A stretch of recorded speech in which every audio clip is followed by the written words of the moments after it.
ಅಂತೂ ಕೋಟ್ಯಾಂತರ ಭಾರತೀಯರ ಆಸೆ ನಿರೀಕ್ಷೆ ಕನಸು ಈಡೇರಿದೆ. 16 ವರ್ಷಗಳ ಬಳಿಕ T20 ವಿಶ್ವಕಪ್ ಅನ್ನ ಮುಡಿಗೇರಿಸಿಕೊಂಡಿದೆ ಟೀಮ್ ಇಂಡಿಯಾ.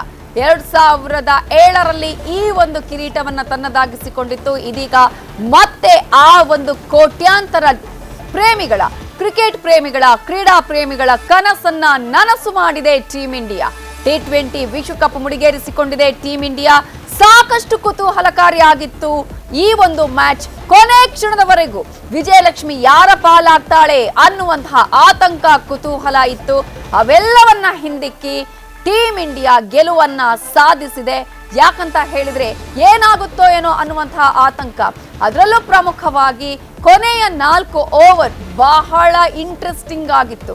ಆ ಸಂದರ್ಭದಲ್ಲಿ ಇಡೀ ಒಂದು ಭಾರತದ ಕ್ರೀಡಾ ಪ್ರೇಮಿಗಳು, ಕ್ರಿಕೆಟ್ ಪ್ರೇಮಿಗಳು ಕಣ್ಣಲ್ಲಿ ಕಣ್ಣಿಟ್ಟು ಉಸಿರನ್ನ ಬಿಗಿ ಹಿಡಿದಿಟ್ಟು ನೋಡಿದ್ರು ಏನಾಗತ್ತೆ ಅಂತ. ಕಾರಣ ಒಂದು ಕಡೆ ಆತಂಕ, ಮತ್ತೊಂದು ಕಡೆ ಗೆಲ್ತೀವಾ ಅನ್ನುವಂತಹ ಒಂದಷ್ಟು ಸಾಧ್ಯತೆಗಳ ಬಗ್ಗೆ ಕೂಡ ಲೆಕ್ಕಾಚಾರಗಳು ಇತ್ತು.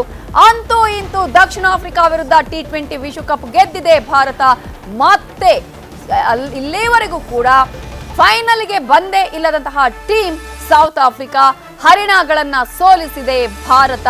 ಮತ್ತೆ ಚೋಕರ್ಸ್ ಪಟ್ಟವನ್ನೇ ಪಡೆದುಕೊಂಡಿದೆ ಸೌತ್ ಆಫ್ರಿಕಾ. 16 ವರ್ಷಗಳ ಬಳಿಕ ಭಾರತ ಗೆಲುವನ್ನ ಸಾಧಿಸಿದೆ. ಈ ಹಿಂದೆ 11 ವರ್ಷಗಳ ಹಿಂದೆ ಫೈನಲ್ನಲ್ಲಿ, ಅಂದ್ರೆ 2014ರಲ್ಲಿ ಫೈನಲ್ನಲ್ಲಿ ಮುಗ್ಗರಿಸಿತ್ತು ಭಾರತ. ಆಗ ಗೆಲುವನ್ನ ಪಡೆದುಕೊಳ್ಳೋದಕ್ಕೆ ಸಾಧ್ಯ ಆಗಿರಲಿಲ್ಲ. ಆದ್ರೆ ಇದೀಗ ಅವೆಲ್ಲವನ್ನ ಮೆಟ್ಟಿ ನಿಂತು ಟೀಮ್ ಇಂಡಿಯಾದ ಆಟಗಾರರು ಗೆಲುವನ್ನ ಸಾಧಿಸಿದ್ದಾರೆ.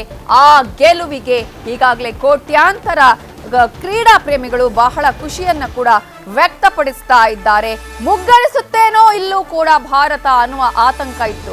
ಆದ್ರೆ ಕೊನೆ ಕ್ಷಣದಲ್ಲಿ ಆದಂತಹ ಚಮತ್ಕಾರಗಳು, ಆಡಿದಂತಹ ರೀತಿ, ಅದರಲ್ಲೂ ಪ್ರಮುಖವಾಗಿ ಹರಿಣಗಳನ್ನ ಸರಿಯಾಗಿ ಕಂಟ್ರೋಲ್ ಮಾಡುವಂತಹ ಪ್ರಯತ್ನವನ್ನ ಮಾಡಿದಂತಹ ಭಾರತದ ಕ್ರೀಡಾ ಪ್ರೇಮಿಗಳು ನೋಡುವಂತಹ ಒಂದು ಆಟ ಇದಾಗಿತ್ತು. Bumrah, I think Bumrah gets a lot less credit than he should. That I think one of the main factors we won is Jasprit Bumrah in the death, with the new ball, in the middle overs, everywhere and anywhere it's Jasprit Bumrah. If I got to choose a man of the tournament, it has to be Jasprit Bumrah. Your name? Tarun. Build Jasprit Bumrah a statue in Mumbai. He deserves that. Build that man a statue! India! एक last सवाल, किस तरह से fans अब जो है team India का स्वागत करेंगे जब मुंबई में वो लोग आने वाले हैं पहली बार? यार हम तो दिल्ली से आए हैं, हमें तो पता नहीं. बट हम ये जरूर, अगर जहां भी आए, कहीं पे भी आए, हम तो भाई देखने चाहेंगे. धोनी के बाद 2013 में हम चैंपियंस ट्रॉफी जीते थे. धोनी के बाद हमें एक वर्ल्ड कप मिला है. हम तो बहुत खुश है. आज पूरी रात बस मजे करना है.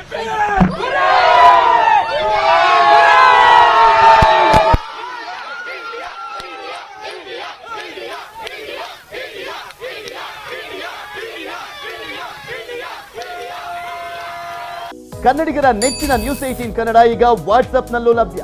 ಕರ್ನಾಟಕ, ದೇಶ ವಿದೇಶಗಳ 360 ಡಿಗ್ರಿ ಸುದ್ದಿಯ ವಿವರಗಳನ್ನ ನಿಮ್ಮ ಕೈ ಬೆರಳುಗಳಲ್ಲೇ ಪಡಿಲಿಕ್ಕೆ ಈ QR ಕೋಡ್ ಅನ್ನ ಸ್ಕ್ಯಾನ್ ಮಾಡಿ, ನಮ್ಮ ಚಾನಲ್ ಫಾಲೋ ಮಾಡಿ, ನೋಟಿಫಿಕೇಶನ್ ಆನ್ ಮಾಡಿ.